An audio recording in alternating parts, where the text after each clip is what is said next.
Hi friends, welcome to our channel. ఈరోజు tomato egg curry.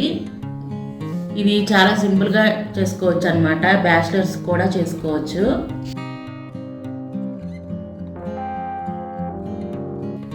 Eggs ఒక 4 తీసుకున్నాను. అవి ఉడకపెట్టి ఒలుచుకున్న ఎగ్స్ అన్నమాట. అవి ఒక 4. అలాగే పెద్ద సైజు ఉల్లిపాయలు 2, కొత్తిమీర, పచ్చిమిర్చి, టమాటాలు వచ్చి ఒక 1/2 కిలో టమాటాలు తీసుకున్నాను.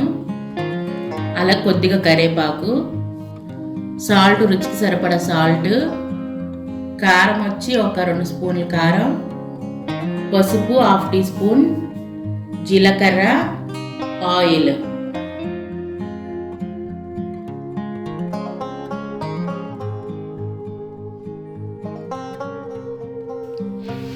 ఇప్పుడు మనం స్టవ్ వెలిగించుకుని ఇది కొంచెం హీట్ ఎక్కాలన్నమాట. ఇప్పుడు ఆయిల్ వేసుకుందాం.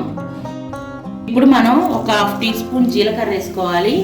ఇప్పుడు జీలకర్ర వేగినాక కరివేపాకు, అలాగే ఉల్లిపాయ, పచ్చిమిరపకాయ కూడా వేసుకుందాం. ఇప్పుడు మనం మూత పెట్టేసుకుని ఒక 5 నిమిషాలు ఉంచుకుందాం. ఇప్పుడు మనం మూత తీసి చూసుకుందాం. మధ్యలో తిప్పుకుంటూ ఉండండి. చూసారు కదా, ఈ విధంగా వేగాలి. టమాటాలు వేద్దాం. ఇప్పుడు మనం సాల్ట్ వేసుకుందాం. 1 స్పూన్ సాల్ట్. ఇప్పుడు వేసుకుని మూత పెట్టుకుని పట్టించుకుందాం.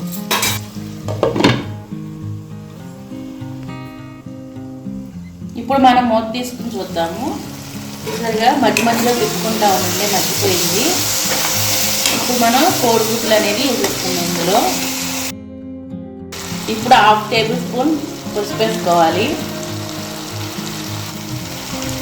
ఒక 2 స్పూన్ల కారం.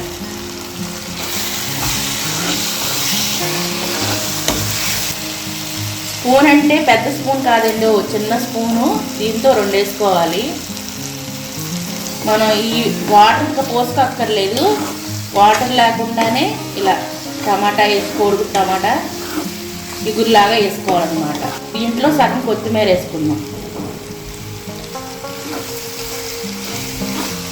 ఇవి కొంచెం ఒక 2 నిమిషాలు మనం కారం వేసాం కదా, అవి కొంచెం పచ్చివాసన పోయేలాగా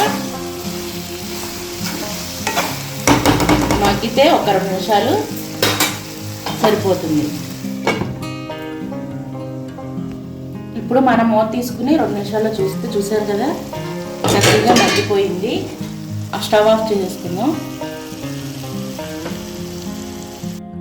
చూసారుగా ఫ్రెండ్స్, కోడిగుడ్డు టమాటా కర్రీ చాలా సింపుల్గా, ఈజీగా ఉంటుంది.